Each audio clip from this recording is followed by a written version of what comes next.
Greetings, everyone, and welcome to another episode of the Critical Podcast. My name is Jimmy Good, and I am your host. And joining me this week is one of my go-to podcast compadres, Mr. Levi Fletcher. Levi, welcome, my friend. I'm doing well, Jimmy. Perfect. Nailed it. We did it. I didn't want to ask you that because I didn't want to put you on the spot, but I'm glad you're doing I've well. caught on to your tricks. We talked about this before we started the show today, but you do have a Hawkeye turned Ronin haircut. Kinda. Why that? Did you lose your family to the snap? I lost my family to the snap. Yep. Yep, that's okay. We need a I like progressive insurance commercial. Did that's Thanos snap you out of existence? here's just I just bring it in your Ash family pile and you're like, That "This is them." dude, that freaking dude is in John Wick. It's so weird. Who? The dude from the insurance commercials. He's in John Wick. He's the mayhem guy. Oh yeah. I was like, what? Yeah, he's also in Parks and Rec. And there's also the guy What? from he's in Parks and Recreation, Mayhem. But they Okay. also have the guy from like the Verizon cell phone commercials. He's in the Godzilla movie that's coming up. Okay. So like when I see him, I'm like, how did you transition? But it's just like, yeah, they're actors can be more than just ads. They can be Commercials, in yeah. movies and stuff. Well, it's probably a good time Flo to is get going to your be the new Maleficent. oh my god, dude, no. Which we didn't talk about that. It's like they released the poster and it's like Maleficent, Mistress of Evil. Isn't the Mhm. last movie all about her like not being evil? So I don't really know what that sequel is going to consist of. It's just Yeah, like, their marketing team didn't spin that movie really well.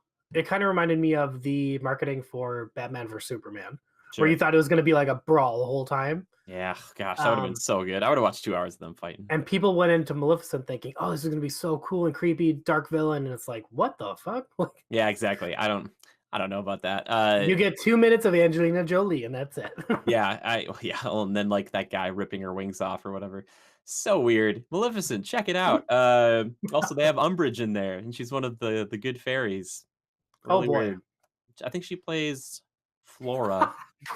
Oh, okay. I'm sorry. I don't mean to keep like switching franchises. I was walking through Target today, and in order to sell Crimes of Grindelwald, they have to have a big poster cut out that's half Harry Potter, lightning bolt down the middle, and then it's got Newt, and then it's Yeah, all selling just Crimes of Grindelwald. But it's that seems like all right. Wizarding World, Harry Potter, Crimes of Grindelwald. I'm like, if you need to put that shit on your poster, that you're having trouble selling it. That I watched the honest trailer for that because I try to indulge in that sort of thing, and it was so good. And one of my favorite bits. This is kind of a minor spoiler, but they're like, in the Harry Potter world, if you try to kill a baby, it backfires, and that kid becomes the chosen one. And then they're like, in the Crimes of Grindelwald world, they just kill babies. Like that lady kills the kid, and it's like, you're right. Like that is completely like flies in the face of like kind of the magical world. I don't. The biggest crime he committed is he put a bunch of black cloaks on all the buildings. That movie sucks. Anyway, if you're new here, we like to talk about movies, games, TV, entertainment, pop culture stuff in general. And this week, we're going to try to do something a little different. As opposed to talking about a bunch of news and then getting into the main topic, we're going to specifically talk about a movie because we both saw a movie over the weekend. Levi, you might have seen it twice now, I maybe. have seen it twice now. Perfect. Look, he's got a more informed opinion than I do. We're going to talk about Captain Marvel. Now, we're going to start as we always do with kind of a spoiler-free review of it. We'll talk about it as kind of vague, broad strokes as we possibly can. And then we will get into the old spoiler discussion. But I will flip the old invisible spoiler switch, and trust me, you will definitely hear it. So you have no excuse to not skip over that portion. But there'll also be timestamps down below if you want to jump over that, and if you haven't seen it yet. But we'll talk about it right now, and we will do our best to not spoil the entire Do you thing. need the Switch? Is there any spoilers out there? Yeah, well, I think there's always the problem I found in this business, Levi, is just that someone's gonna find something. They're gonna be like, "You spoiled this thing." It's just like I could freaking say she has a different color costume at some points in the movie. People be like, "That's a spoiler!" Like it's just there's always something. So I'm trying to be understanding, conscientious. But yes, Levi, tell us the story of Captain Marvel. 10 Oh, words or less. I'm just yikes. kidding. Worst Marvel movie. No, I'm just kidding. Yes. No, I'm just kidding. I like this movie. Um, uh, pilot, meets non-spoiler doctor, and they meld together. And no, I don't even know Perfect. how do you describe this without spoiling it right off the bat. Pilot has is given superpowers, and she is thrust into a investigation movie, like Perfect. um, where she discovers her origin. Cool. Yeah, there you go. That There was you good. go. Yeah. Now flip the switch. No, just No, kidding. no, flip it now. Yeah, so set in the 1990s, 1995 to be more specific. Yeah, like you said, she was this individual who you've probably seen from the trailers. Her name is Carol Danvers, but she's known as Verse up in space, and she's working with the Kree Empire. It's a bunch of typically blue people, but there are other people in the Empire that aren't blue, and she's part of like a strike force, and their goal is to take out the Skrull, which are these green shape shifting aliens that are apparently bad guys. I guess so. They're just bad. Just don't worry about it. They're bad guys. But yeah, she finds out a little bit more about her past, and that's pretty much as far as the story stuff we'll talk about. Levi, what did you like about this movie, if anything? I mean, not much to like I here, like but the. We have a very different opinion on this movie. Listen, I'm not gonna go crazy and give this a you know 9.8 out of 10 because it's not. Um, I like how that's so specific. Like you're not going to commit to the. I'm not going to give it a 10 out of 10. I'm not even going to give it a 9.8 out of 10, but no, I can't. 9.7. It's a pretty decent film. I liked that this was a different origin story Yeah. than you know. I mean, it's hard to say that too because Marvel just has a formula for their origin stories. Um, and it follows that same formula, but in a different fashion. Yeah, I think one of the biggest things is that it kind of plops you a little bit into the story in the beginning. It's not like from the very beginning. Like with Doctor Strange, it's like Doctor has accident, learns magic. It's like you start with the magic part almost, and then it's like, oh, what was your past? We'll figure that out later, which I think is that's nice. It's a little different in that way, right? Yeah. Yeah. Okay. What else did you like? Um, I did not know that I'd be okay with Brie Larson as much as I was. I wasn't a big fan of her from the trailers. I'm still not 100% sold on her, but she has her moments. Sure. What? How about her work with like Samuel Jackson as a good old young Nick Yeah, Sammy Fury? J, he's great. Young Coulson, great. Um, they really get the '90s feel to it. I mean, it's a given, but they did it well. Um, Pretty fast paced. It's not a very long movie compared to most Marvel films, and yeah. Mhm. Okay, so you liked some of it. What didn't you like?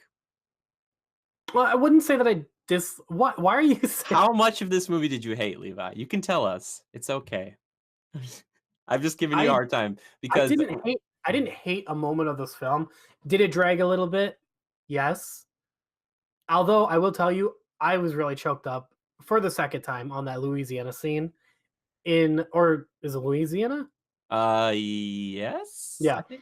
I was choked up at that part again the second time when she's talking about like losing her best friend, and she meets her best friend in the I want to say Navy Air Force, and I like that scene. I think it adds a lot of substance to the film. Um, there is a scene of the film where they are running through this big facility, this hangar that's like an Area 51, and it's just not great. It draws Mhm. on a little bit, so See, yeah, when I was talking to you about that the first time, you're like, "What are you talking about?" And I was like, "That scene." I was like, "It's just kind of yeah. like." I uh, noticed it the second time around, but I mean, all in all, I mean, the movie kept going and it has a different kind of conclusion. So, yeah. Sure. Okay. Well, thank you for that. I'm going to talk about what I liked and didn't like, but also I did a review of it, so you guys should check it out. But it's fine. This movie to me was, and I'm not going to say painfully, but it's very average. It was very safe. They don't really take a lot of like chances with it. There's a few twists and turns, but uh, I think the thing that stands out to me when I look back at it is honestly the performances of the extended cast. I think Brie Larson is fine. And I don't know if it's the directing, the writing, her acting. I don't know what it is, but to me, she pales so much in comparison to Samuel Jackson as Nick Fury or Jude Law as Yanrog or even Talos, Ben Mendelsohn, the main kind Oh, I of love bad guy. Talos. Yeah. Yeah, he's really good. Also, what do you think of the Skrull like makeup and costume? How do you feel about I that? actually liked it a lot more than people were making fun of it. I know that Okay, people were like, "Oh my gosh, Backstreet Boys like on the beach thing," yeah, but that came and went so fast, and it was fine. I sure. was actually pretty. Their makeup was actually pretty believable for aliens. I think the part that falls apart for me is like when because they do have extended conversations with him and a lot of the Skrull like in person for a long time, and I think it's just it gives me too much time to pick it apart. Like I look at the ears and it feels very rubbery, and I was kind of hoping the Skrulls would have more of like a Thanos style chin like they do in the comics, kind of more of like a widened. Like I wish they would have CGI'd at least Talos's face to kind of be you know I Thanos liked level. that. Yeah, I You liked like that? the what do they call it? Not special effects, but the The prosthetics. yeah, I like the prosthetics. It was fine. Sure. Okay. It just looked a little sci-fi channel to me, like a little Mm. bit. Maybe I'm nuts. Maybe it's way better than I thought. But anyway, that's not that kind of bugged me. But I'm just saying that those actors seem to, and they're such veteran actors, those three specifically. It's so hard to kind of put them in a scene with a younger actor like that and not have them fully take over that moment because it's just like when Mhm. you watch Jude Law, you're just like, man, you're really good. Or like Samuel Jackson, which I swear I've joked about this. I don't think he's even reading lines that anyone's written anymore. I think they just say, "Hey, come on set. What would Nick Fury say?" Like he's just kind of He's got talking it to. down. He's got that character down. He's just Yeah. yeah. And by the way, the de aging effect, which I kind of forgot to mention this Yeah, in the review on Samuel Jackson, on Clark Gregg, it's kind of hit or miss sometimes, but on him, it is stunning. It is you can't. I didn't even notice it. Like I that's don't how good it get how is. they did that. It's okay. It's like it's really apparently the first time they really tried to do this was like Patrick Stewart back in like X-Men 3 Last Stand, and it's roughly the same technology, they've just refined it a ton is what I've heard. But basically it's like they take that person's face and they like digitally remap it and they kind of do the same thing that you would do for like a like plastic surgery or like a facelift. So they kind of like stretch it and pull it back in different ways on uh on that person's face just digitally and it looks so good and he looks like young Samuel Jackson. The only thing that is not going to translate super well are the action sequences where he's fighting because he's like a super old dude. Like he's not going to fight and punch the same way he would as if he were like 20 or 30 years younger. But I thought that was so good. I honestly Which he had doesn't no fight a idea. ton in this, No, you know. no, he doesn't. But I think he's in it a lot, and the fact that you never really realize that he's a much older actor, I think it's like a very good job. It's like, bravo, bravo, guys. Yeah. And the last thing I think that I really enjoyed mostly about this is that like they finally put a female superhero in here that can take a punch and can like wreck a ton of people. Like I really enjoyed that. I was like, yeah, take them She's all out. got some humorous moments too, though. Like when the Kree or the Skrulls are yelling at her and she yells back. I died at that part. I guess, yeah, I just don't like, but I don't know. Like, it feels like so few and far between with those. Like, if she was constant like that, I would get it. I think of like Brendan Fraser in like Mummy when he yells at the mummy, kind of a similar situation where like Mummy Mhm. yells at him and he yells back. It's because he's like a big goof the whole time. She is like super stoic for like 90% of the movie, but then she'll just throw out like a quip. And it's like Yeah, it was harder for me to digest that stuff. Even though I did enjoy it, I was still like, it's you know, eh. I she's still a little stale to me, but I like her now. She's grown on me. People on the internet love her. Okay, I I, well, I mean, I've been reading some comments that people are like, "Go see this film," and I agree. Definitely go see this film. It's not bad. It's just safe. yeah, It's not if you're expecting like an Infinity War Part 2, it's not. It's a very safe origin film that follows the Marvel formula. It's easy to digest like every Marvel film out yep. there. Um, yeah. Yeah, if you like the Marvel stuff, we'd recommend it. I mean, I'd recommend it. It's kind of what you'd expect. I had a friend tell me this though too, and it makes complete sense. The biggest negative for me is like what Levi just said about her kind of being stale. The issue is, and this would happen, and this maybe is a little bit like Man of Steel as well. When you make a character and you make them like the epitome of everything, and they're kind of stoic, and there's not much to them, I don't really feel any sort of emotional connection. She Yeah. is more or less flawless. There's not like one thing that's wrong with her. Maybe the fact that she can't remember her past, but I never got the sense of why she wants to do good. Like with all these other origin stories, you see why they do it and why they change into that. And the ones I referenced in my review were like Iron Man and Captain America, but like Doctor Strange and Black Panther are like newer ones that I would say also do that too, where I see why they became this way.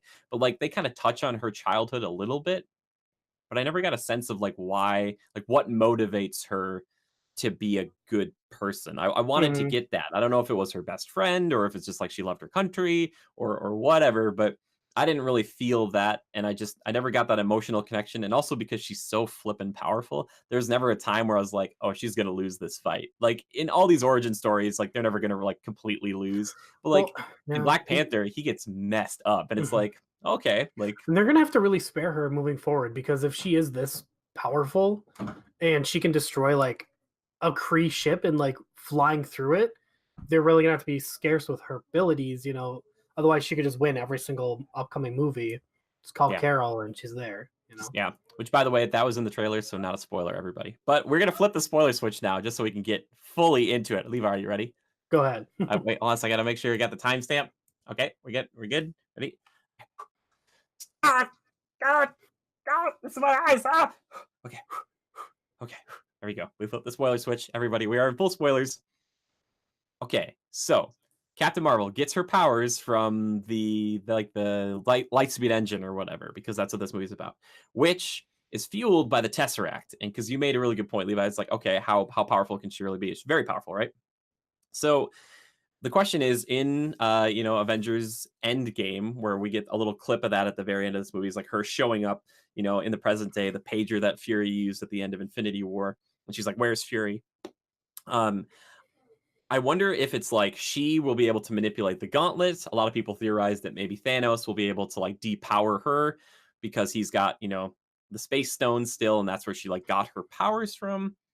I don't know. What do you think? How do you feel about that? Well, she's supposed to be. She's painted right now as the saving grace to Endgame, so I'm wondering how she's gonna do. Um, I don't know. And also, like, how well does this match up with the comics? Doesn't she crash land with Marvel, and that's how she gets her powers? Yeah, it's different in like the comics. There's a few different versions, but the one that I'm most familiar with is where she actually gets her powers from a Kree warrior named Marvale or Marvel, which is that's Lawson in this one, who's like the female doctor, but in the comics it's a guy. And they have like a romance, but he ends up like transferring his powers to her, and she gets hit with the psychomagnetron, which is like this device that infuses her DNA with like the Krees, and it's this whole thing. But it's a bit different in this one. There's some similarities, obviously. I think she's going to be very powerful, but right now, from what we've seen, I think she's on par with how Thor is nowadays with Stormbreaker. Like you look at how powerful he was at the end of Infinity War, and like they're pretty close to each other. So I think even her being on the team at full strength, I mean, like she'll obviously be able to do damage to Thanos, and but she'll be able to take a hit from him as well. I don't think she's like a tier above maybe where Thor is. I think they're probably the two most powerful ones. Maybe Hulk, too, but I think that's kind of where she fits in. Like she's not just going to come in and like one punch Thanos and be like, it's all done. I did it. Um, yeah, but I'm interested to see how that interacts, or if Thanos will be able to kind of sap her powers or anything that way. I don't know. Do you think that'll happen? I don't know. It's really weird. Just I don't know. I have a lot of questions of like how she's gonna fit in with this cast, how her That's the thing charisma too. is gonna mix with theirs. I don't think her and Black Widow are gonna get along. I think they're gonna kind of butt heads. Yeah, Um, I'm worried that she's just gonna get overshadowed like she did in this one. For me, like it seemed like a lot of these other yeah. actors just like Well, completely overshadowed her. and like you said, her best friend. I had more emotions for her best friends, like Yeah, losing her best friend. That got me. Like that scene. If you watch that scene again, and with Louisiana and like the squirrels, it got me again. I thought for But, sure that they were gonna try to like do a love interest thing with the best friend because there was a few moments where I was like, are they gonna go there? Which is totally fine. It was just yeah, I was kind of interested because there is nothing on earth besides her best friend and her best friend's daughter that she seems to care about. Like she yeah, hates her dad. Like we don't know what happened to her mom. Or maybe she died, but there was never like a sense of why she's trying to protect the world. Like it would have been one thing if she's like, my best friend is there and I really care about my best friend. I just didn't buy that relationship right away. I was like, yeah. yeah, I get it. You sang karaoke and played arcade games together, but I wanted more. I wanted more. I wanted something to really like to fight and die for. And like that's again what I guess I love Captain America so much is like he lost Bucky, but he also he gained power, like he gained all that strength, but he also was still like the shrimpy Cap inside. Like he's always still that guy. But he learned like his place in the world and not to trust, Winter Soldier. He learned he's like, oh, I don't know if I should always trust the government and stuff. Like I love like that, and then getting into Civil War with that, or Iron Man, like just super cocky jerk the whole time. And then he's like, oh crap, my weapons are like ruining people's lives. I should probably be like a good dude. So like I love seeing that transformation, and it's not fair because they've had multiple movies to kind of figure that out. But with this one specifically, I don't feel like with Doctor Strange, where he turned from being such a self-centered jerk into being more of like a person that cares for the world, or Black Panther trying to kind of make his society be helpful to everybody else. I just don't. I didn't really buy why she wanted to help everybody, and that I think for me, that's where the emotional core of the film is, and it just didn't feel present. It just felt like she's just doing it because she can. She's like, I'm Yeah. just going to beat people up. My question to you though, did you like the turn for the Skrull being the bad guys into just being like, oh, we're refugees. We just need help. Yes. Because I thought it'd be too weird to make them a permanent villain and like everybody might be a Skrull, Tony Stark might be a Skrull. Like that they might still be, but that's I don't know. I wasn't really ready for that. So you don't want the Um Skrull invasion? Because I thought for sure that was going to I happen. I was like, still want to see a Korean Skrull war, yes, but thank you. I still want to see that, but I don't want to see the Skrulls as an enemy because I like them. Yeah. Yeah. So you make a really good point. And Kevin Feige even talked about this recently. He said, like, I think it's like people, like there's some good people, there's some bad people. And it's not that they couldn't do like a Skrull invasion. It's just that they're not going to do it right now. And I think it's smart because if they injected some of those into this movie right now, I think if you would have hinted at that at all in Endgame, some people might not see this before they see Endgame. I think a lot of people will. But if they hadn't, I think it'd be such a weird and hard sell to be like, oh yeah, like also Black Widow's a Skrull, and people would be like, wait, she's an alien? Like, like people would be like, oh, Yeah. what the heck? That seems really weird. Uh, yeah, I want to see that eventually, but I also like we made this video a long time ago, and so many of it things are coming true as far as villains to watch out for. And I believe it's KLRT or Klurt. He is a super Skrull who has all the powers of the Fantastic Four, and we didn't get the Super Skrulls in this movie because they're still like in transition from like the Fox stuff. Because Skrulls were a race that both like Disney and Fox could use, but Disney couldn't use like the Super Skrulls. That's what I want to see. So these are Skrulls that give away all of their ability to actually transform and shapeshift, which I think that effect looked really nice. I don't know how you felt about it, but I think that when I they liked it. Yeah. I I thought the like that. CGI was on point for it. I like that moment too when they come off the beach and Talos is like, "Hey man, this body's already taken." Which I was like, "Okay." I thought it was interesting too that they had to change into the human and then they put the clothes on top of it, and I was like, "Hmm, I really liked him. I really liked Talos and I really want to see him again.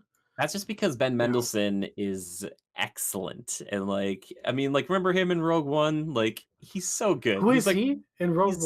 He's Director Krennic. He's the guy with all the white. He's the one who gets choked up by Vader. Remember?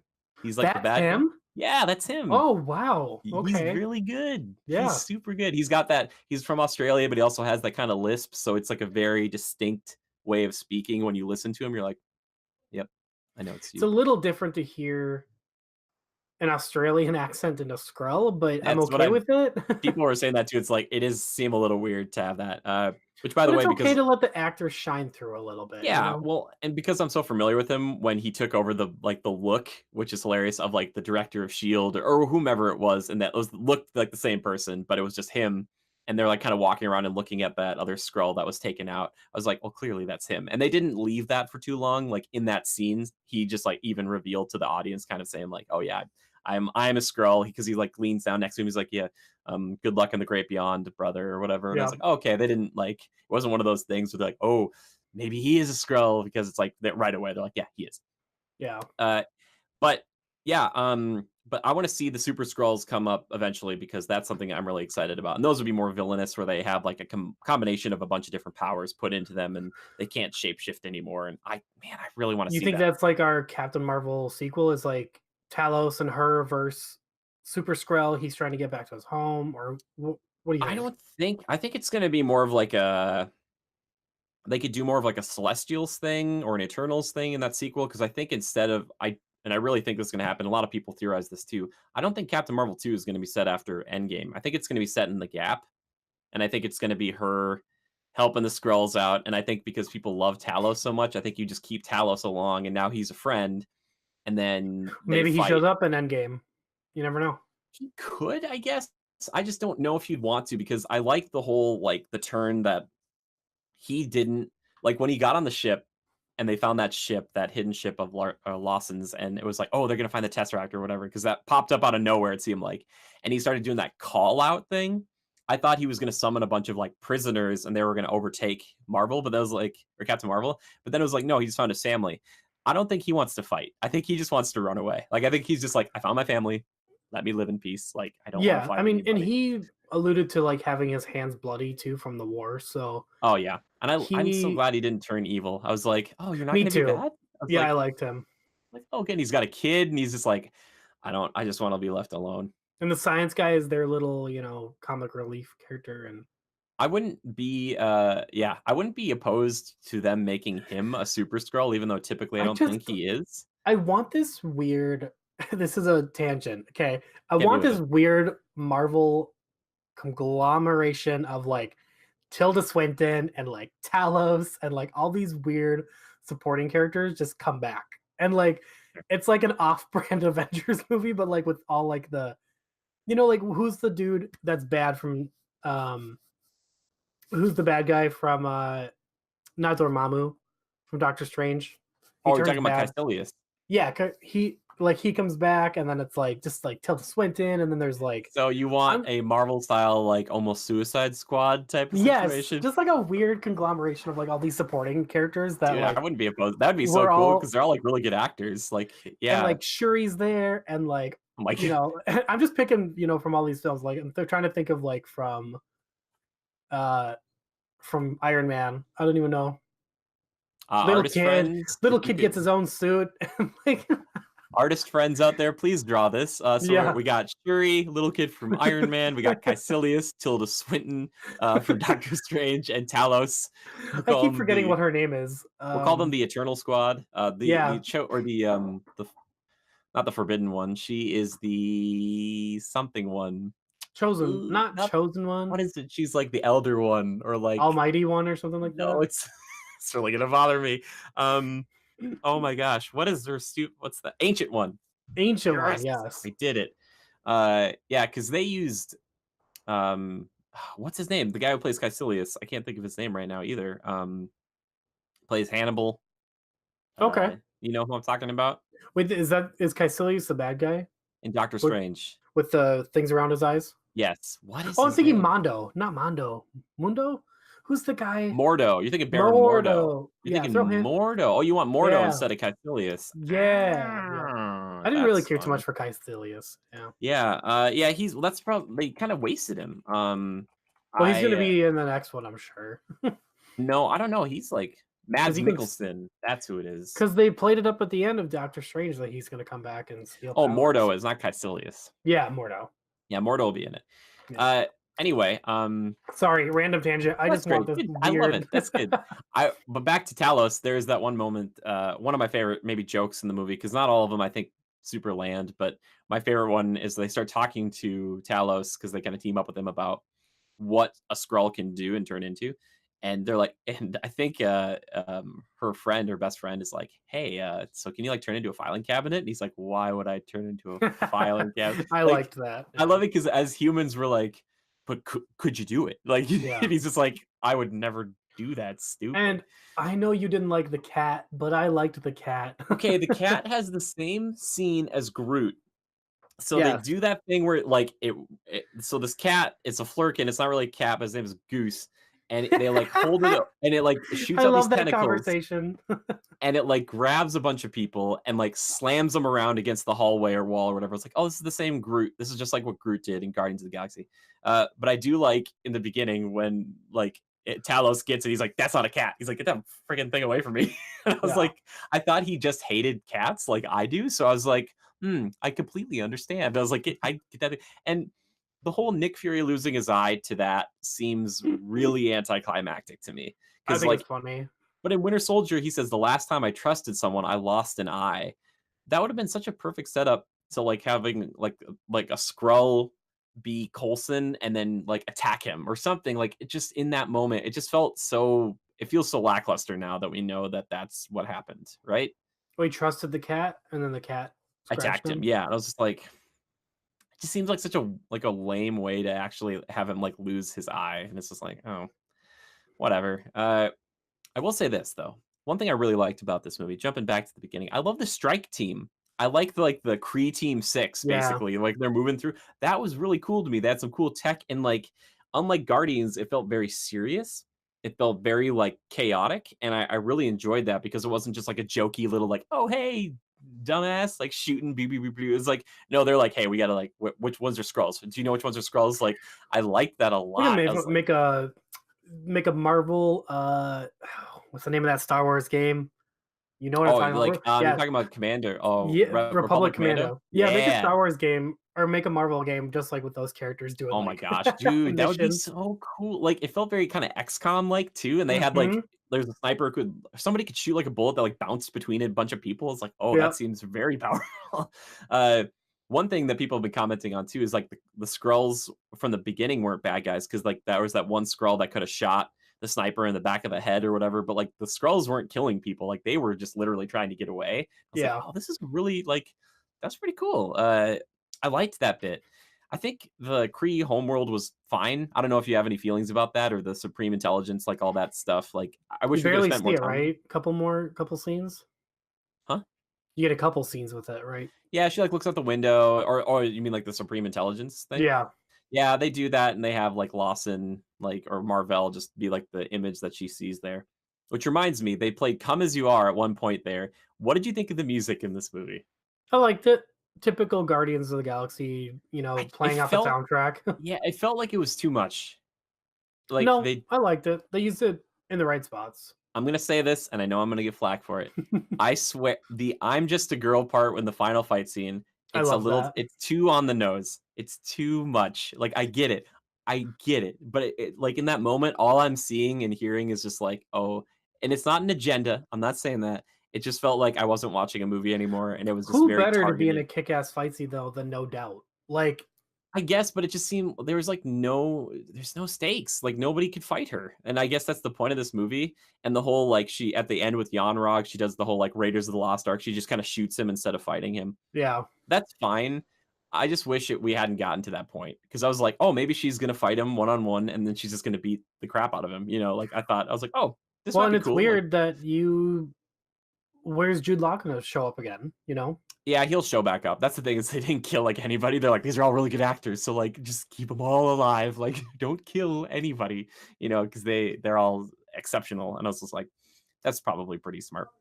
But yeah, I don't like a lot of the fight scenes and stuff. This movie were only okay. I think the best one was when she's cuffed in the beginning and she's fighting everybody and she's kind of handicapped, but she's just like knocking dudes out and just blasting her way through things. I was like, oh, that's pretty fun. Did Yeah. you have a favorite fight scene?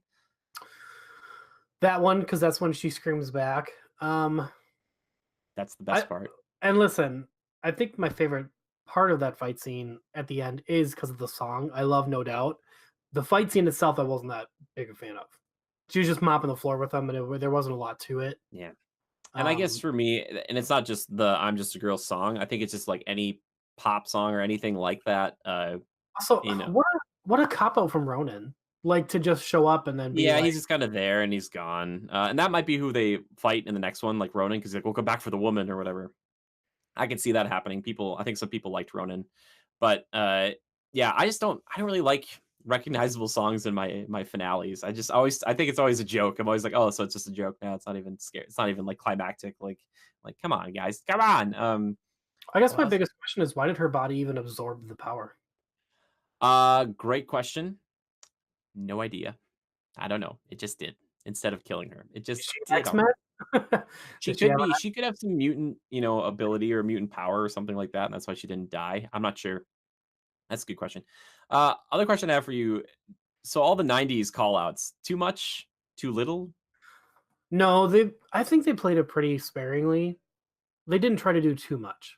Our I mean, audience I thought it think was a blockbuster, yeah, thought it was they the were, funniest freaking thing when there was, like, a loading screen for yeah. something. There's like, I like the loading screen is funny. Yeah, the dial-up thing is funny. The blockbuster thing is funny. They didn't overplay it, in my opinion, but I hope this is the last of, like, the specific decade movies because, like, it's fine. It's just for me, it's just too much, and I grew up in the '90s, so, like, a lot of it, I was like, "Yeah, I get this."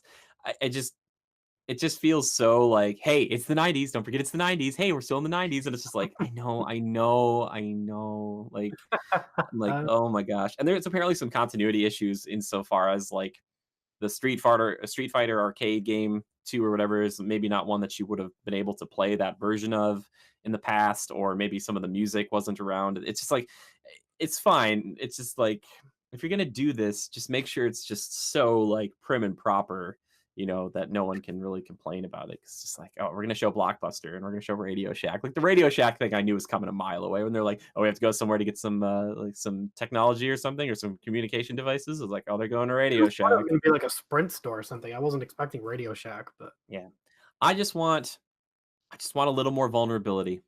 I just want a little more vulnerability. I like that with all my superheroes. I'm sorry. And I know that people like that's the point of this movie is to show that like a woman doesn't have to be vulnerable to be cool and she doesn't have to have a romantic lead, which I appreciate, or she doesn't need to be in a romance. It just reminded me of like Moana. I was just like, she didn't have any romance and it was great. And I think you don't that's need no true here. man. Don't need no Mm. man or a woman, 2019. But at the same time, because she has no character flaws, it's the same feeling I have for like Chris Pratt in Jurassic World. I don't care about that guy because he's like by the books, just like perfect. He's kind of a jerk sometimes, but for the most part, he's just like there's nothing wrong with him. And so I never feel scared for him. I never feel emotion from him. He's just like there. He's just like Who? Chris Pratt in Jurassic Oh, World. yeah. It's the same thing. So it's not just because she's a woman that I don't feel this. It's like I feel this with some of the guys too. And I was trying to think of like other Marvel superheroes who are like this, and I can't think of ones that don't have like some pretty big like kind of character flaws or some kind of consternation or emotion because she just felt like so just so bland the whole time. I'm sorry. Like she has those quippy moments, but it's just like I don't Something know. about it. Something about her made me. She grew on me. The second time Okay. around, she grew on me. And I'm not saying she's bad. It could have been a lot worse, and I think she's gonna be okay. I think she fits the role. I just for me in the past when I've seen Captain Marvel, like in Earth's Mightiest Heroes and stuff, there's definitely like a character there. Like she's very like, no nonsense and she's like a leader and all this stuff and but she might feel bad about some stuff. And it's just like in this, I didn't feel any of that. I just was just like, she just is like, yep, I'm just doing this Well, because I what should. year is Infinity War supposed to be in? Infinity War is supposed to be in 20 is it 17? 18? Something like that? I So how could be many years wrong. is it between 95 and, So it's like 20? 20 some odd years. She still looks pretty dang good in that, promo. Captain Marvel is probably one of those ageless ones. Probably one of her superpowers is like to never age, or something happened where she's in a time warp or whatever else. Uh, yeah, I'm interested to see how she plays. But also, I think the Russos are such capable directors that whomever they get, or whatever character they're given, they'll Oh, make them good. her best friend and daughter are gonna be in the snap. Is she gonna get pissed? See, and that is what like oh, and Fury's gone, so she's angry about that. Here's my problem though. Fury says they're part of Shield. I think Coulson knows it. Why in Iron Man 1 is he playing so dumb? And he's like, "Yeah, we're part of the Strategic Homeland Intervention Enforcement Logistics Division or whatever. We're trying to work on a better name for it now." But you in 95 you had the name. Like it's just like what why did you're not calling it Shield then? It's like at the I end of that movie they're like I think he wanted to not let Tony in on everything. He was very I leery of think they Tony. didn't plan it out because he does that Really? reveal. Yeah, well, because I mean, when they made the first Iron Man, they weren't thinking like, "Oh, what if we make a prequel movie to this that's like ten years ago Yeah. or 13 years ago?" Um, but he does say this isn't my first rodeo, so that would make perfect sense now. And I like that they don't do this whole like, Fury meets her early on and she sounds like she's insane, but within like 45 seconds or a minute she shoots like a laser blast at a Skrull that like tries to attack her or whatever, and right there he's like, oh man, this is real. It's not like they play it out for like the whole movie where it's like, oh yeah, sure she can do all this stuff. It's like I like that a lot. Yeah, I also like their back and forth. I like that he, like, picks a lock and then all this stuff, and, like, later on, she just blasts the door, and then he even calls her. He's like, "Why didn't you just do You made me this mess with before?" tape. Yeah, he's just like You he's like, wanted "Why me to didn't play you?" with some tape? Yeah, Yeah. it's just like, "Yeah, I want, I'm part of a team." The movie would have been a huge drag without Sammy J. I think he Like, carries it. if it had been like Ben Affleck or someone just like, or Chris Pratt or someone, it would have Yeah. been so boring. Yeah, I agree. I think he's probably the best thing about it. I'm not always a huge fan of him. I feel like he's always just playing the same guy, which is totally fine, except for Mace Windu. I guess a little different, but yeah, I think he does a good job in this one. He's good. I liked your best friend a lot too. Again, like you said, there's more emotion with her, I think, than with Cap. So I was kind of like, oh, I liked her. I liked her daughter and stuff. Which her daughter apparently in the comics does become Captain Marvel eventually. So I wonder if they kind of are kind of planting the seeds there just for future generations to be like, oh yeah, if we want to do Captain Marvel in the future and Brie Larson isn't always around, we have another one ready to go. Uh, Fresh Prince call out. Love a Fresh Prince call out. They had that for a second. I was like, all right, Fresh Prince, there you go. Uh, yeah, I'm trying to think. Is there anything else left we want to say about this? Like, oh, by the way, some of the special effects look really good. Some of them look like garbage. Goose looks like garbage sometimes when they plaster him against the wall when they're like flying around, and it's like some of are they holding him up sometimes? I Like think it he was looks, fine. and then she looks really bad too. Like when she's flying around, like there's sometimes she looks so fake, like very, very bad. Like it's not good. It's I like, didn't pick up on that, but oh man, if you guys are watching the action sequences, just look for it. She looks so fake when she's like falling or like I don't know. I just look back at like Infinity War. I never like for 1 second like with Iron Man, even though I'm not as big a fan of that suit, I'm like that looks so good. And then Captain Marvel, like the suits. What do you think of the suits? Like the real suit, I think looks good. I think it looks really good, right? Like they couldn't make that much better, yeah, right? I think it's fine. Yeah.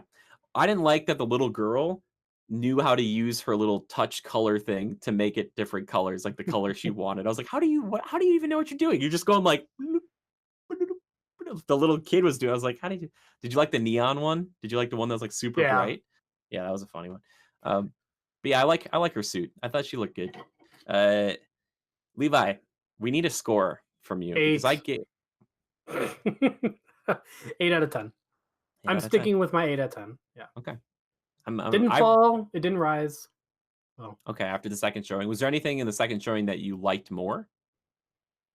I just like I appreciate how brisk the film felt, except for one part it dragged, but for the most part I like that it.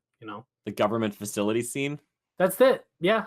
That Honestly, that part's was it. so boring. Oh gosh, I don't know I why know it's so you didn't like the boring. Louisiana scene, but I really liked that part, and I would have been super pissed had they left that out. It adds a very big. It adds the only emotional I'm not substance to saying it's her bad. character. I'm just saying I don't buy it. I I just don't do, buy it. She like but walks out, she's all crying and stuff. I'm like, "Ugh," like I don't we can buy it. disagree.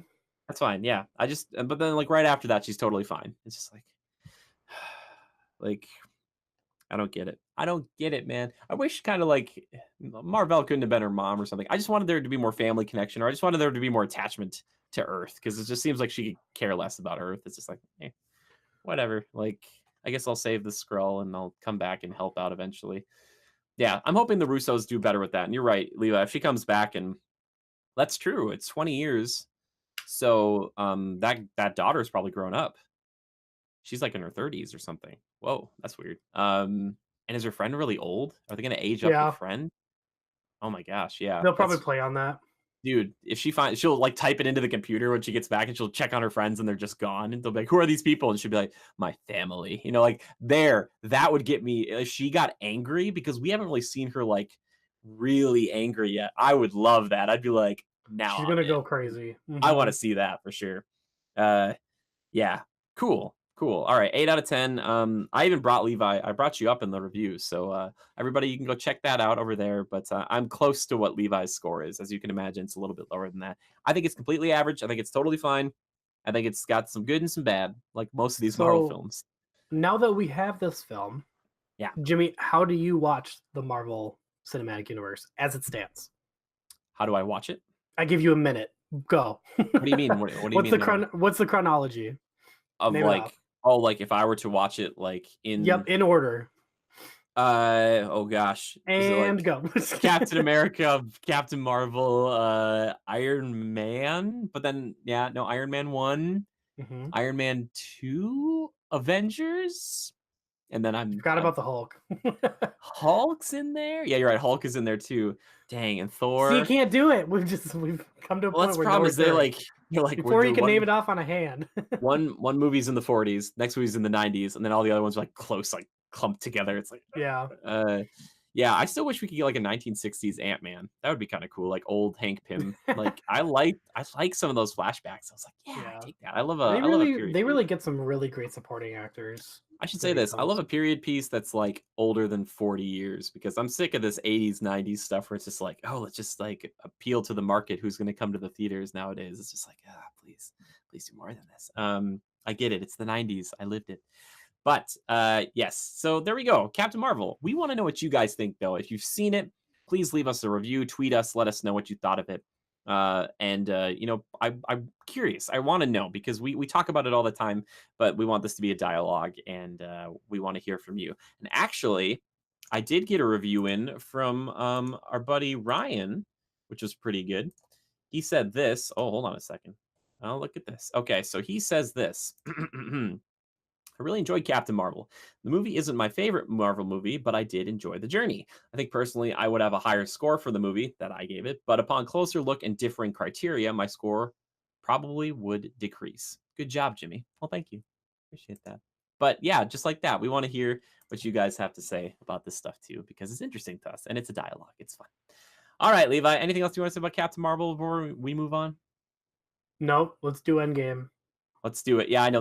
I think that's another problem too. People have been saying, and this might be my feeling as well. It's like I've told people this. It's like watching Two Towers, and then they're like, "Hey, Return of the King is next year," and I'm like, "Oh yeah, Return of the King," and they're like, "But in the interim, there's gonna be a little side story," and I'd be like, "Okay," and they're like, "And it took place 20 years ago," and I'm like, "You're losing me." Like, I'm like, let's get to the good stuff. So I think that's maybe something that people have a problem with too. So I'm sure that's probably something that Which is affected me as crazy. well. It's almost a month away. Yeah, So and I just feel like Infinity War did stuff that superhero films haven't done before. So, and I just this was just like a classic superhero film, whereas Infinity War and probably Endgame will be very different superhero films, like very tentpole, mhm. very like climactic, like moments. So yeah, man. Oh my god, whew, good. I'm so glad it's close. Okay. Anyway, moving on. Let's talk about what we're watching, what we're viewing, what we're consuming, or as we like to call it, time killers. Yes, it's time for time killers. Levi, what have you been killing time with, pal? Um, just started Naruto Shippuden. Just so Um, Gara's protecting the Sand Village. yep, yep. Um, Still playing Resident Evil 2, still playing Overwatch. And yeah, I mean that's about all I've been really killing time with lately. 3, 2, 1, make some noise, make some noise. Yeah, That's such a yeah. good intro. I can't do rap and I can't speak Japanese, so I'm not even gonna try to do the rest of that song. That's a Because good we'll one. get flagged. Yeah, oh, that's yeah, man. I love the Akatsuki. They are my favorite evil organization I think ever. There's something about them I just really oh boy, they're great. Yeah, man, Shippuden. Shippuden's where it really kicks into high gear because like that first fight, like with Gaara and stuff, you're like, wow, they're at a new level. Because when they're kids, like they do some cool stuff, but like when they're like, I should say they're 16 or whatever, but like they're at just such a higher level. You're just like, wow, Gaara's like flying above the city and throwing like giant sand hands and all this stuff. You're like, it's pretty good fight. For me, Levi, I've been playing this little game. I don't know if you've ever heard of it, but it's called Devil May Cry 5. I've seen it. It looks crazy. Yeah. Oh my god, I just hit credits in it last night. What already? I have a problem. So I don't know how many hours it took me, but I will say this. I'm working on the review, and I have to get the Anthem review out first because that's been taking a while too. But I can recommend this game. It is totally worth full price. It is even better if you're a fan of the franchise because the build up to what I wanted to have happen did happen for the most part. And last night, I was like, I almost was like pawing the screen. I was just like, look at you. It's so beautiful. And the Resident Evil engine, which they're using for this, and the same one, Leva, that you're seeing in Resident Evil 2, like, the characters and the lighting in this game looks so freaking good. Like, You it's were it's nervous wonderful. though. I was, because the look of them at first was so much more realistic than the past, and they looked different. Like, Nero looks markedly different, not only just his hair, but, like, his face from Hmm. Devil May Cry 4. Dante looks, pretty much the same, but Trish and Lady even look a bit different. Uh, and I was nervous at first because it felt like some DMC still snuck its way in there, and I was like, "Ooh." But this game is seriously a true successor to 4. It's got all the wacky zaniness to it. There's plenty of these moments where it's almost it's very cartoony at times. It's like, if you're watching Full Metal Alchemist Brotherhood and it's super serious, but then, Ed turns into like a weird like shark face with like teeth and he's like "Rrr," like that. Like stuff kind of like that pops up where you're like, okay, it's kind of breaking the reality of the world, but it's just having fun. The game knows what it is, and I absolutely love it for that. And I think one of the best representations of that is one of Dante's newest weapons, which is literally a motorcycle he can split in two and use as like two big chainsaw swords. Like that is Advent what this game Children. do. But like, so yeah, take that idea, right? Because he can ride it like Advent Children, but then he uses them like, and they're like super slow, but they're like they do damage over time. So it's like do do do do do do do do do do do do do do do do do do do. Like it's so good, Kids and these it's days are just like, "What's Advent Children?" yeah, well, yeah. But you're having a fun time, and the combat's super good. And I'm not great at it, but when you get in the flow of it, and you're dodging these moves, and it feels so cool, and you feel like such a badass. And I just love it. And all the three characters, Dante, Nero, and V, are different enough. And V is really interesting because Levi, he's like a caster. Like you don't fight with him. Like you sit back and you have Griffin, which is your bird. You've got Shadow, which is your panther, and they attack mostly. And then you can summon this big crazy colossus guy named Nightmare to come and attack people. Which, if you summon him in special areas, he will break open things and it'll open like a secret area they can get different items in. And it's like, oh, that's so cool. But like he sits in the back and they have to fight. And then when they like down an enemy, you teleport in and you like seal them away with your staff. So he's got a completely different fighting style just because he has to sit in the back and watch the fight and kind of move around and stuff. It's really cool, and they all feel so good. And it looks so good, and it sounds so good. The music's great. The only qualm I think I probably have with it is that like the enemies are kind of boring because it's just like demons. Like they don't. There's not a lot to them. It's kind of hard to, you know, get So really into that. I think of Darksiders and I think of Devil May Cry, and they all have this kind of like very like the older ones have a very clunky interface, big health bar, Yeah. big clunky menu, and it's like start options, like kind of cheesy. How does this compare? I don't think it's as intrusive, and I Okay. don't know. You might be able to manipulate it a little bit more, but I never felt like it was clogging up the screen or anything like that. Okay. I think all the information is pretty good because Do you know what I'm talking about though? yeah, I know what you're talking about, but it's still the No. same. Like you have your big health bar up in the top left hand corner, Hmm. and uh, yeah, I don't know. One thing I did appreciate about this though is I could change the how close the camera was, so maybe it didn't bother me as much because I pulled the camera as far back as I possibly could.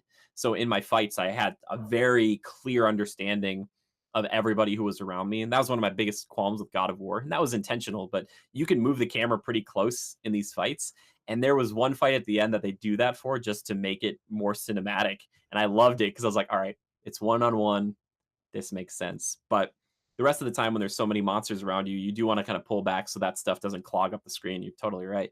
So I think you can manipulate it a little. So it's not as bad, I don't think, as it has been in the past. But the options screen, I mean, there's tons of big text and stuff. I don't know. It's kind of what you're talking Hmm. about. So, uh, yeah. Do you have any other questions about it though that I could answer? Um, how do you feel about the new like graphics? Do you think it works? Yeah, I think the new graphics. I mean, it looks incredibly good. Like I said, the lighting and stuff, but like the actual character models and everything are there's so much attention to detail and there's so much texture. They talked about this too. Is like you look at the coats and stuff, and you can see it. Like you can see the differences of all the textures of all the materials they're wearing. It's really cool looking, and I do get those Resident Evil vibes when I'm kind of running around like a dark place.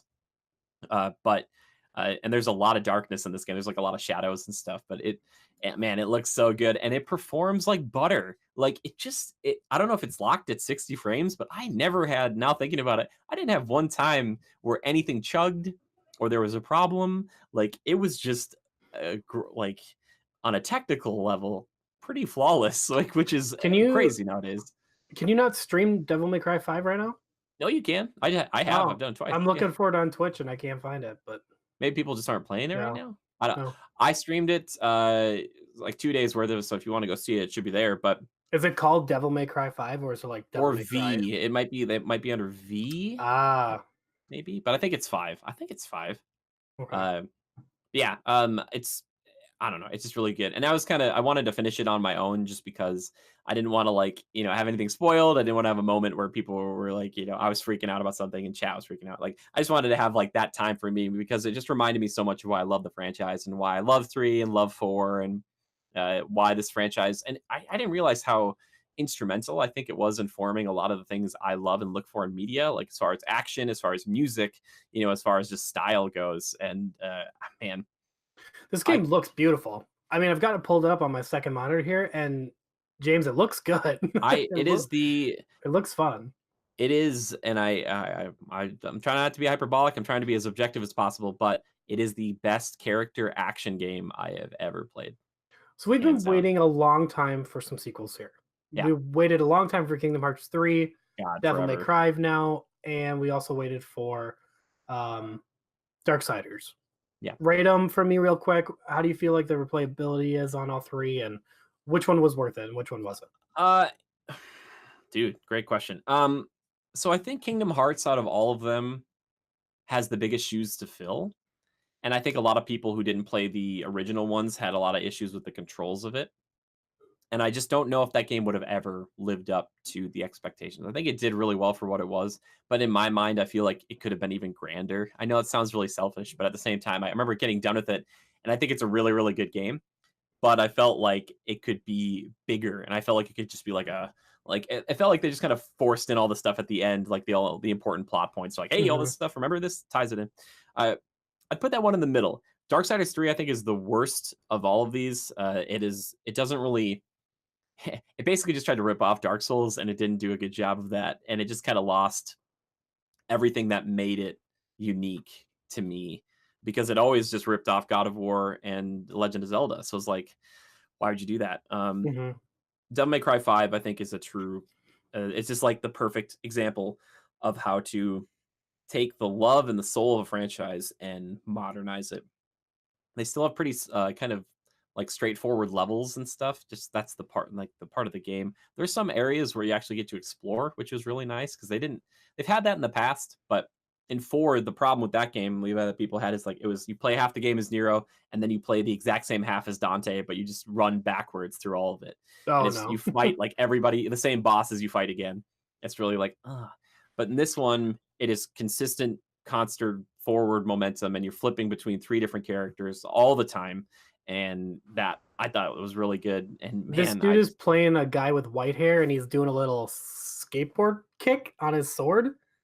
He's like is it coming down, he's like doing a little like he's coming down and like he's doing like a little turn with his sword and he's riding it kind of. It seems very weird to me, but it's very what is cool. what's the hair look like? Tell me the It's hair. white. Is it spiky or is it longer? Uh it's in Japanese, so I can't really tell. Does he have a metallic arm?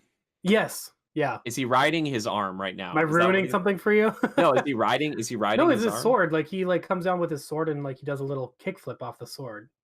A kickflip off the sword, not his arm? Yeah, Because I know that yeah. you can shoot your arm off as a missile and you can ride the missile around like a skateboard. No, it's like he like brings his sword underneath him and like jump. Like I thought that was super weird. I'll have to show you later. Okay, But interesting. That sounds cool. I'm just like, this is blowing me away.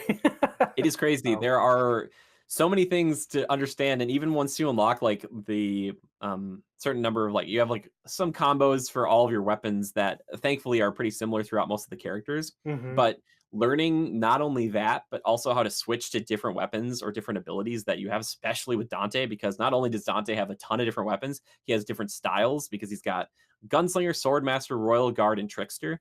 and all of those styles afford him different things, and they take moves away but give him different abilities. So like learning how to combo all of that together can make you feel incredibly cool. And then when the announcer's like savage and you're like starting to get into like the S rank and stuff, it's like that feels very DMC. But um yeah, I honestly I'll say I ranked mostly A most of the time. I felt good about that. With D is the lowest, triple S is the highest, so I was like right in the middle. But yeah, or B, A or B. But yeah, it's crazy, man. There's so much, and I wish there was co-op Can because there's a you play this game if you don't know the other games? dude, great question. So I was thinking about this. I think, well, obviously you could, but should you? They do a good enough job in this game of, like, kind of explaining just enough, and they give you just enough backstory, and they actually give more story information. This game is much more story focused than other games have been about the central characters, and I was not expecting it. I think you could jump into this game and not have played the other ones. Now, I'm that kind of guy who's like, "Hey, if you wanna play just Kingdom Hearts 3, don't worry about it." And a lot of people watching are like, "How dare you? They have to play 1 and 2 and Dream Drop Distance," and it's like, okay. Who's But got for time for that? but for this game, I think, if you really wanted to get, like, the experience of it, if you play 3, 4, and then this one, I think you're gonna be good because a lot of the callbacks and a lot of the nostalgia for me, because I haven't played 1 and 2, uh, even though I think they do reference some of that stuff, it felt very much like, "Oh, this is, like, where 3 kind of like, oh, they're making that reference back to 3, or they have this kind of this enemy that reminds me very much of someone from 3 and or 4, like, and it's emotional for me just because they're, they're tying together plot points that mean a lot to me, and finally seeing these characters come together, I'm just like, "Oh gosh, you're back. You're all back, and it's so good to see you." The only thing they don't have is freaking co-op, and there's a few moments where, like, you fight against an NPC version, like, if you're playing as Nero, like, you'll fight alongside Dante for a second, and it's so cool because you're like you see him fighting next to you, and you're like, "Oh my god, we're ripping these people apart." And he's like, "Yeah, dude, yeah." Like, gosh, so yeah, you could probably just jump into 5, and it is easily the most polished. It feels so good. I just can't, it's hard for me to find issues with it. Like, they have, like, little platforming challenges you can do that are optional, and that stuff doesn't always feel super good because the game isn't like a platformer, but, there's just so few flaws with this game. It's so hard for me to rate it because I'm, like, thinking, like, what if I was trying to be as objective as possible, but also, like, what are all the merits and the faults? It's just so it's tough. Anyway, do When you he's have any got a other Mega questions? Buster, is that a play on Mega Man? Oh, like his arm? Yeah. I think I might be wrong about this. That might be promotional, because it's all Capcom. So, like, Oh, gotcha. Okay. I think he does have a Mega Buster you could buy, which I was like, Okay. yeah, that That's seems cool. about Capcom's been super good about doing the crossover stuff. Like, they put Mega Man and Monster Hunter, and that's just like, hey man, like, we're Capcom, we're doing it right now. Like, I'm surprised. I thought at some point I'd see Leon Kennedy running through the city, like, shooting stuff. I thought I was gonna see it. I was like, Leon, hey, like, he's just shooting Yeah, people. I have to say this engine looks really good. Dude, the And RE it looks engine. like it plays much better than like this reminds me of Final Fantasy 15, but it looks much more smoother than Final Dude, Fantasy that is a 15. really good point. This is like, I wish, like, I know one of our legionnaires who's listening to this, he's like, "That's what it should have been." But yeah, I think, I hope this is what FF7 feels like, because Okay. this it feels so good. The thing is you're not teleporting everywhere, like, Yeah, that was such a big part of that game. which annoyed Yeah. me. Yeah. Well, the nice thing is that Nero has such, like, a long grab with his arm, that you don't have to teleport. You Yeah, just be like, dude, "Come I over wish I here." could show you this right now. He's doing like this weird flip thing off his sword, and it's It's off awesome. the sword? Like, he Yeah, kicks off the sword? it's on the sword. He's up in the air and he does like a double jump with the sword. Huh. I don't know how to explain it. Does he, Yeah. like, slice, and then he, like, spins up with it? No, like his feet are on the sword. Like he brings it up like a little ollie, like a skateboard ollie, and If that's the case, it's something I've always dreamed about, and I think Itsuno, the director, finally he invaded my dreams because I always wanted, like, Dante to land with his sword. He's got, like, right foot underneath the hilt, left foot on top of the blade, and someone blocks Mhm. it, but he's standing on top, and then he pulls out his guns and shoots someone in the face. Like, that's what I've always thought. Like, that's what Devil May Cry is. It's always just like, how do I be as stylish as possible? Like, Mhm. how as cool can I be? Dang, I might have to pick up this game. It looks And the good. and the story, again, you it is nice to know a little bit about the background, but they do actually dive into, especially Dante's past, a little bit more, and it's so cool to see. And it is the Resident Evil engine, so it looks so good. So it's the same one that you're Mhm. playing with Resident Evil 2 remake. I just want more of it. I'm just like, please, this is it. And like GG Capcom. they got the GG. old voice acting, like all the old voice actors for the most part are back, like for Nero, Johnny Young Bosch, and Dante. Like they're just, it's so good, and you hear the lines and all the little quippy things they say, and it's just like, oh my god. But there's a lot of emotion too, and it's very anime. Like if you like anime, you are gonna love this because there's moments I'm like, this is like pure anime. Like, I love it. I love it so freaking much. Yeah, but I love it. And at the end of the night last night when I hit credits, I was like, I can't take any more. I was like, just give me co-op. Please just give me co-op. Just soothe my soul. Um, yeah, but the review's coming. I'm trying to spoil anything. But they did the thing at the ending that I love that they always do with these games, and I was just like, thank you for letting me do this. Like the people who made this game understand the people who want to play these games, and I'm like, I get you. I get you. Yeah, so that's what I'm gonna kill time with. Also, I'm just finishing up My Hero Academia season 3 for the second time. Apparently, season 4 is not coming out in April this year. It's coming out in October, even though the last couple of years they always come out in April. Killing me, you're killing me. But I can't wait for man more of that show. That show still just makes me straight up emotional. Yeah, I it's can't great. not watch it. And like just every character is developed more or less, and they each have their like even little baby times to shine. But I swear to goodness, when Bakugo has issues and he shows emotion, which he doesn't always do, he's always just kind of angry. But when he shows emotion, it's just like it is just like a stab to the heart. It's like, oh my god, Bakugo! Like it's like please, please stop. Oh man, I love it. Please check out My Hero Academia if you haven't yet. Watch the dub. It's so good. It's Levi, how much have you watched? Did you catch up? You caught up, right? I've caught up. You Yeah, I'm caught up. waiting for the rest. Yeah, we got to see what the slipstream guy can do. The guy who's always naked. The guy who's like, Yeah. um, yeah. And the other two, which is funny, when they walked in, I got such Naruto vibes because like the other dude who's like he can't talk to anybody. He's got the Sasuke haircut, and the Hmm. main guy looks a little like Naruto with the blonde. I was just like, all right, I see what you're doing. Maybe. Anyway, that's what I've been killing time with. All right, time to move on to my personal favorite segment of the show, community feedback and And questions. questions. There we go. You like to mess with me, don't you? Levi, asked our lovely legionnaires one specific thing. All I wanted to know was, after they've seen, Captain Marvel, she didn't have a movie before this, but if you could give a superhero, any superhero, a chance to be on the silver screen who we haven't seen before, who would you want to see? You think about it for a second. It's kind of a tough question. Green Uh, Martian. huh? What? What did you say? Green Martian? Oh, Martian Manhunter. Yeah, yeah, Yeah, dude, Martian that's a good one. Manhunter. That I thought about that one too. I was like, that's a good pick. I was for some reason I went right to Ghost Rider, but it's like Jimmy, he's had 2 movies. Like I'm like, a good one, a good one. I think the one I said was I'd like to see Namor after the Submariner after they did Aquaman. I want to see. The problem is his rights are still partially owned by Universal, so it gets weird. This one comes in from Yoran Evers. He says, it's a long shot, but I'd love a Black Cat movie with Tom Holland as a supporting actor, like Robert Downey Jr. was to him in Homecoming. Such a cool character. I Black think Cat, she's basically Catwoman, but for Marvel. but for Marvel. Exactly. And that I don't mean to be reductive there. It's just that's what that's what she is. So but she's cool. I think she's cooler, and just because I think her relationship with Spider-Man is more interesting than Catwoman's is with Batman, just from a very casual viewpoint, because I haven't read all the comics. I think it's fun because she kind of represents like the freedom and the craziness and also kind of this gray line between good and bad for Peter. Hmm. Whereas like a lot of his other like Gwen Stacy's and Mary Jane's are a little more kind of clear cut, So that's a good pick.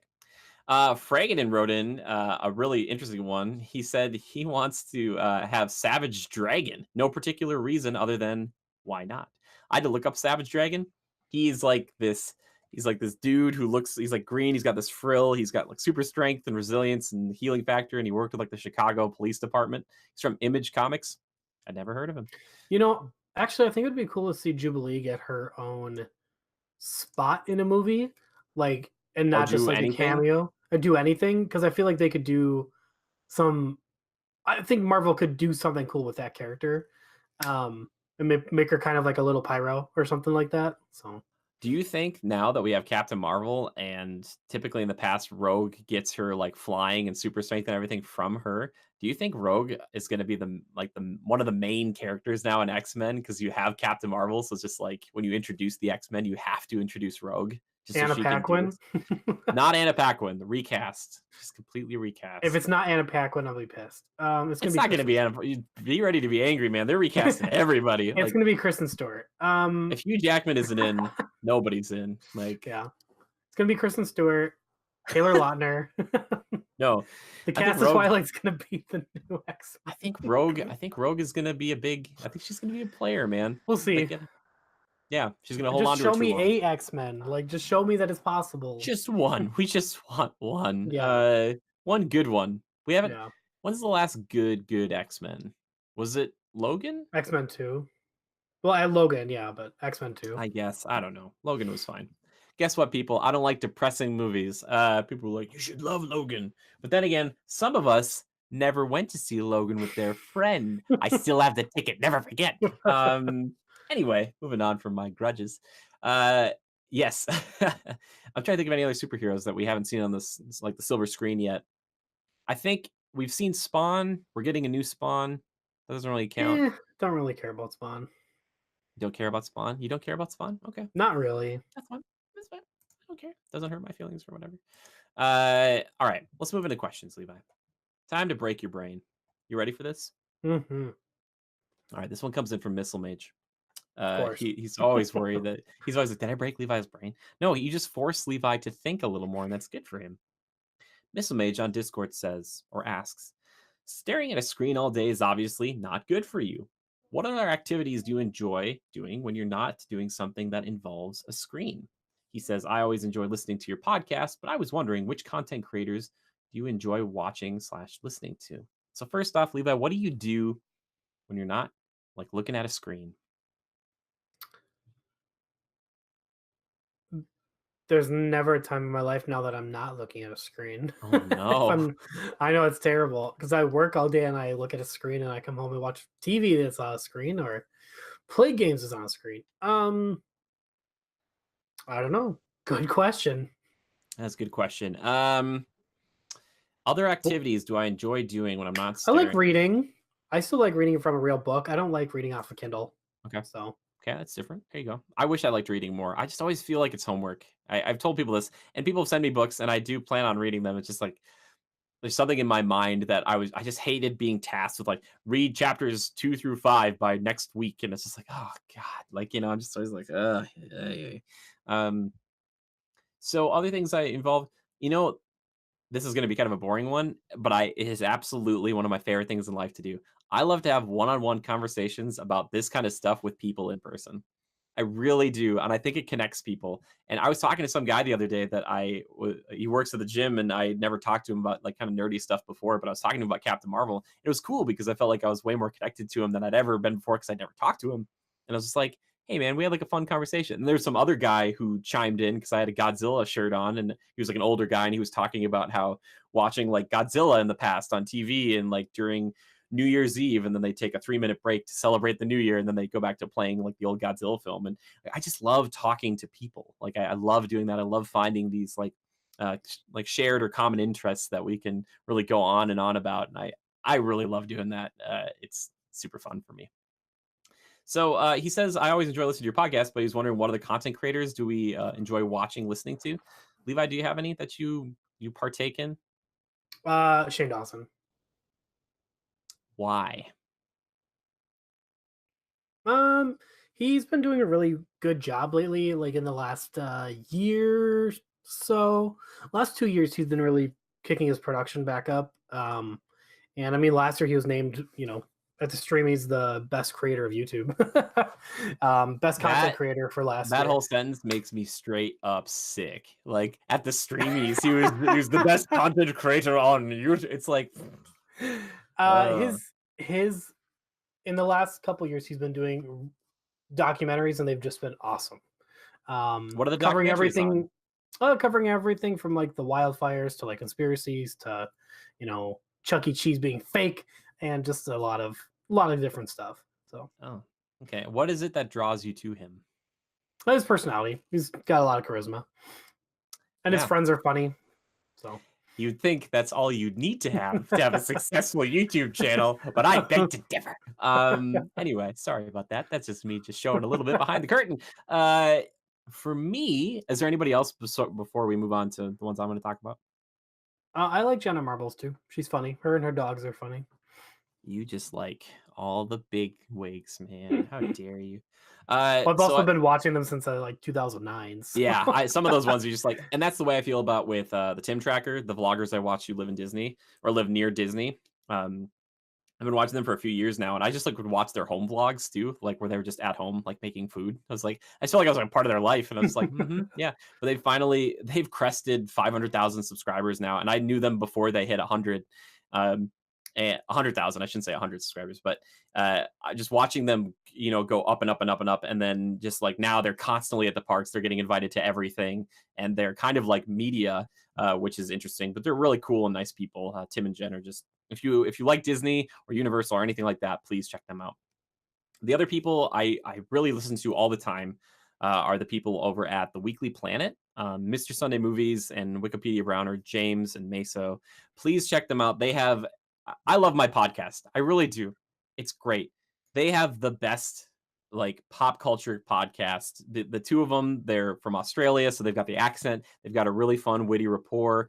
I could just listen to them talk for hours, and I have, and I think they are just the best podcasters out there. And I listen to them every week, and they do a wonderful job. And it's fun because on that show, they both kind of have differing opinions. One problem I have with some of these other podcasts, Levi, I don't know if you indulge in podcasts a lot either, but a lot of times what I hear is just like three or four guys just like agreeing with each other, which, and I'm sure that our show gets that way sometimes too, but it's just so boring as a listener to just be like, oh, because if you don't agree with them, it's just like you listen for like 2 hours about three people who like you don't agree with, and it just gets boring. So like these guys usually are a little bit different on their viewpoints with stuff, which is fun because then there's always someone you kind of sympathize with and you're like, oh yeah, I get you, man, so I highly recommend checking them out. They are seriously the best. The Weekly Planet, please check it out. It's so good. I'm trying my best to get one of them to come on our show sometime because they would be excellent. They would just they'd take over, and they're really good. And Mr. Sunday Movies, he has a YouTube channel that he makes a lot of fun stuff on there too. So check them out. They're great. Uh, other content creators. That's kind of it for me. That's kind of what I've been into lately, just because I've been making so much stuff myself. It's kind of hard to like watch a bunch of people who Mhm. are doing the same thing. It's just like, yep, yep. I'm gonna go make my own thing now. Great question. Last question comes in from Fragadin. He says, hashtag critical podcast. That's how you reach us. Please do it.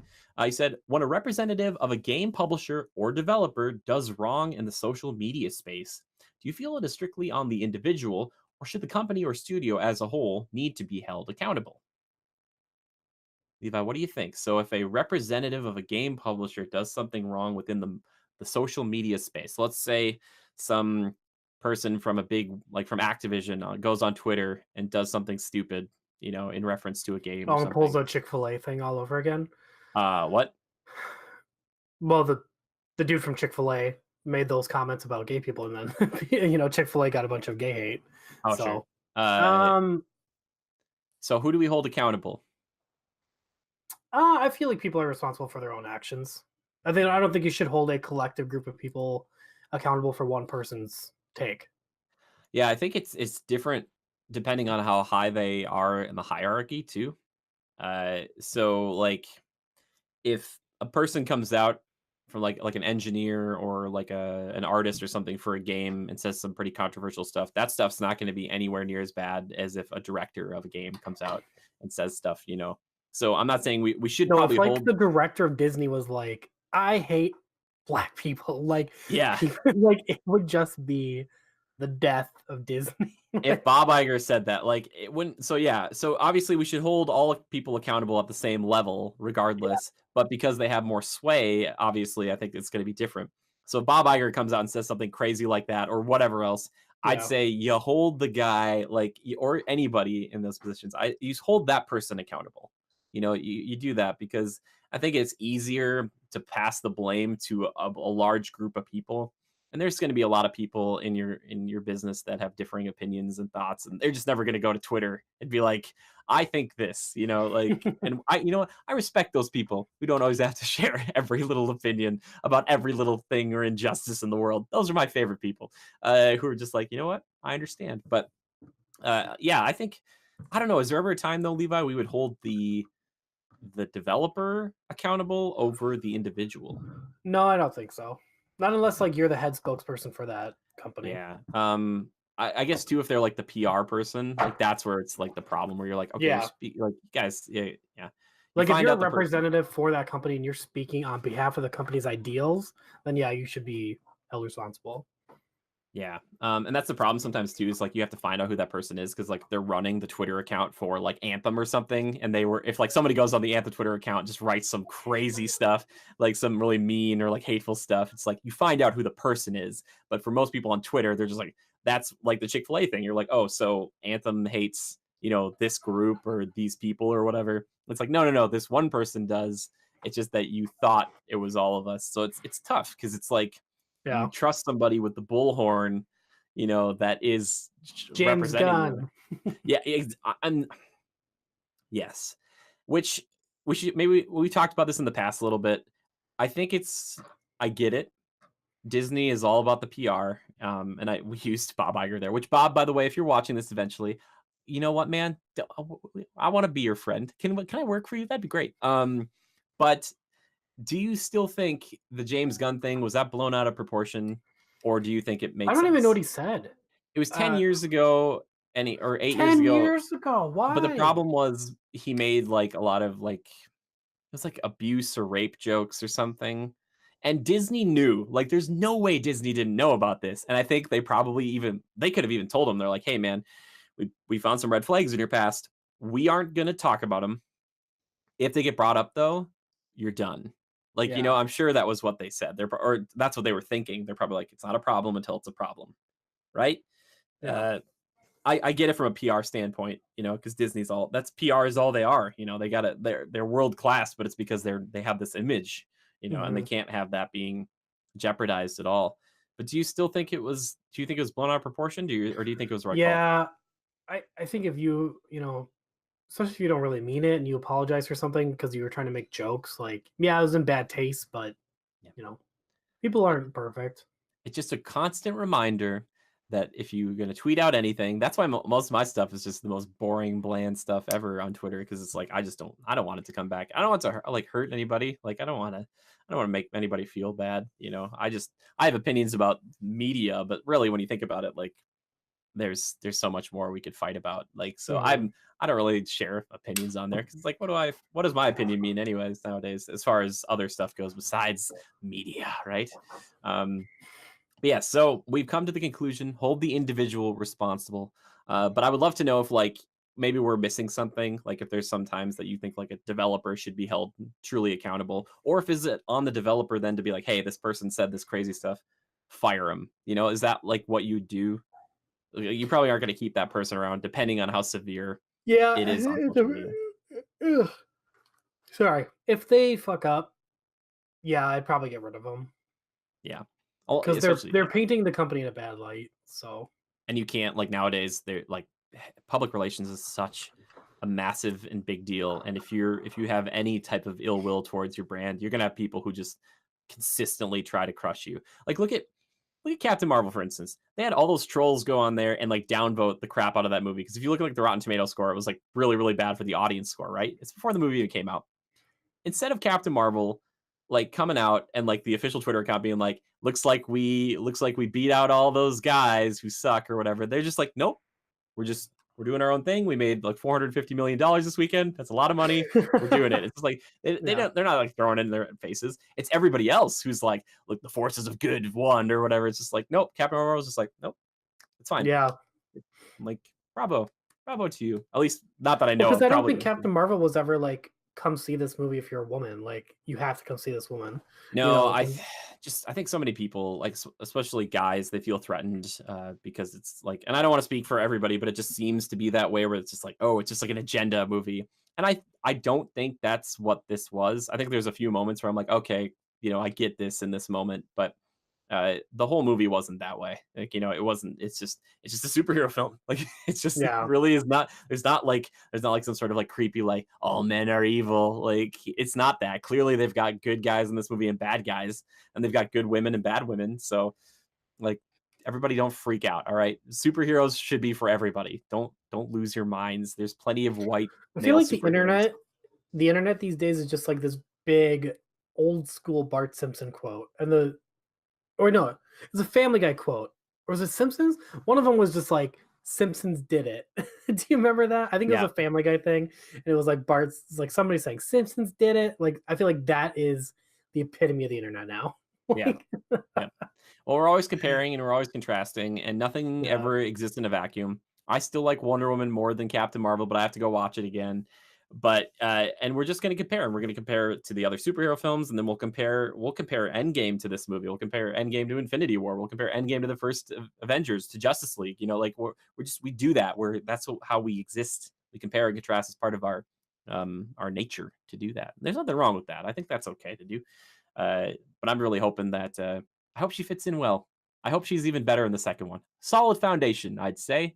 They'll make a bunch more of these. I'm sure they signed Brie Larson for like 20. They're like, hey, you're gonna be around for a long time. Like, just What like if she just quit? What if she just like was like, no, it was good for me. I think you have to. I'm sure they signed her up for a lot. I was Sign a thinking about contract. Yeah. but like Ben Affleck, I was thinking about this, and same for Dave Batista because he said like if James Gunn isn't in for Guardians 3, I want to ask them to leave my contract. I don't know how that stuff works. Like, I don't know if you can just be like, yeah, I'm done. Yeah. How do you get out of your contract? Or if you're just like so sad and like you use the media, like the social media to be like, yeah, I'm just kind of not into this anymore. And if people start to be down on you as well, then I think like the They'll lawyers let and you everybody, go. yeah, they're like, yeah, man, if you're be like a buzzkill, like Ben Affleck, if you're gonna be like sad Batman, you can go. Like, Yeah. we want to find someone who wants to actually do this.